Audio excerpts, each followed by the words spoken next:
Hello, everyone.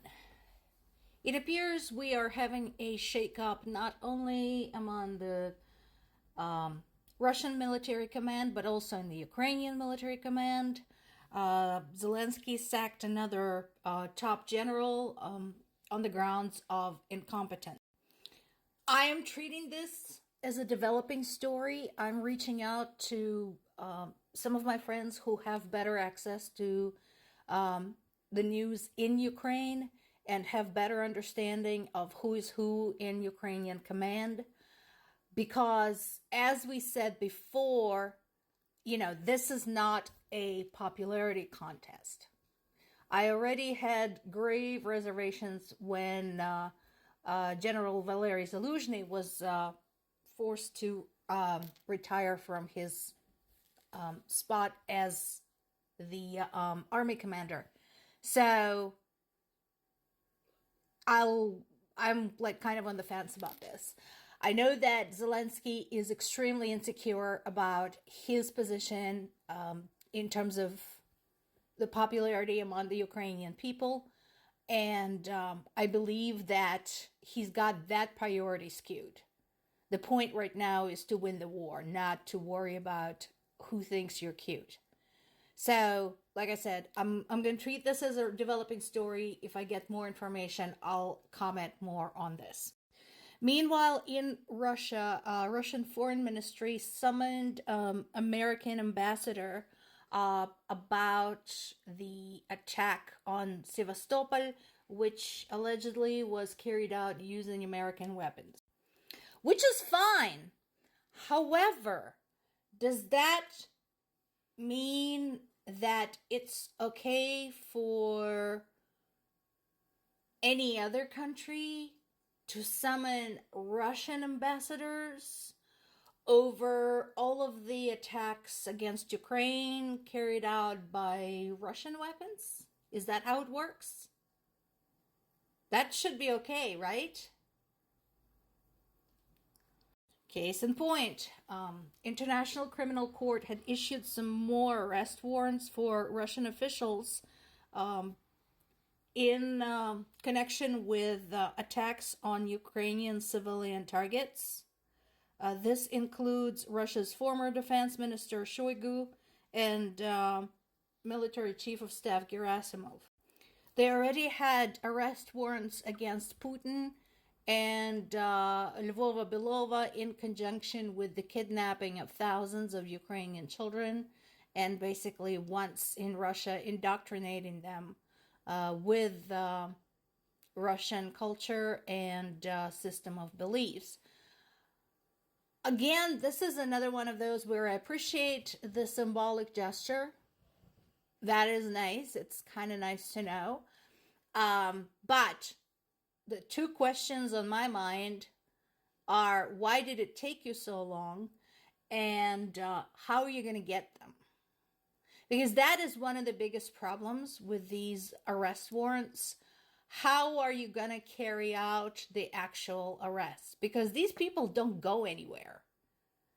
There are countries that do not recognize the authority of the International Criminal Court, so Putin and the like can go there and the country is not going to arrest them and then extradite them to Hague.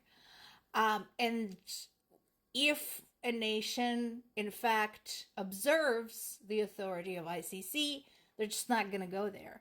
So that is my big question. How are you going to swing this? Because yes, I absolutely want to see these people on trial. I absolutely want them held responsible for the atrocities they committed. So, how are you going to do it? Speaking of atrocities, this story seems like something out of a slasher movie. Unfortunately, it's neither the first, nor the second, nor the 22nd such instance when it comes to Russia recruiting its prisoners, some of them dangerous prisoners, to go to war in Ukraine. This man is a serial killer, Yuri Gritsenko, who was sentenced to 22 years in prison for a string of brutal murders. And this guy has been unleashed on Ukrainian civilians. He was a police officer but was fired for drunken behavior, and then carried out his first murder. Notice, first, which means there were others, and as we said, string of murders, in 1993, where he beat a woman to death with a frying pan. So, this is Russian army. This is the kind of men that now leave Russian prisons and go to serve at the Ukrainian front. These are the people who are going to be going against Ukrainian children, Ukrainian women, Ukrainian elderly, Ukrainian civilians in general. Now, Ukrainian army has been doing Russia a big favor because it got rid of these jerks, because some of them did get killed in action. So Russia owes Ukraine a big debt for that. But some of them survived and went home, and guess what they did then? Having received a carte blanche to rape and murder, they went home and proceeded to do exactly that. And in some of the cases, when they were initially arrested for what they did, they were set free because they were war heroes. The last but not the least is Trump's so-called plan to end the war in Ukraine. The plan is to yank the aid from Ukraine until they talk to Russia. In response to that, I suggest everyone go and find Ukrainian historian, political analyst Vitaly Portnikov. He is an extremely educated, intelligent gentleman.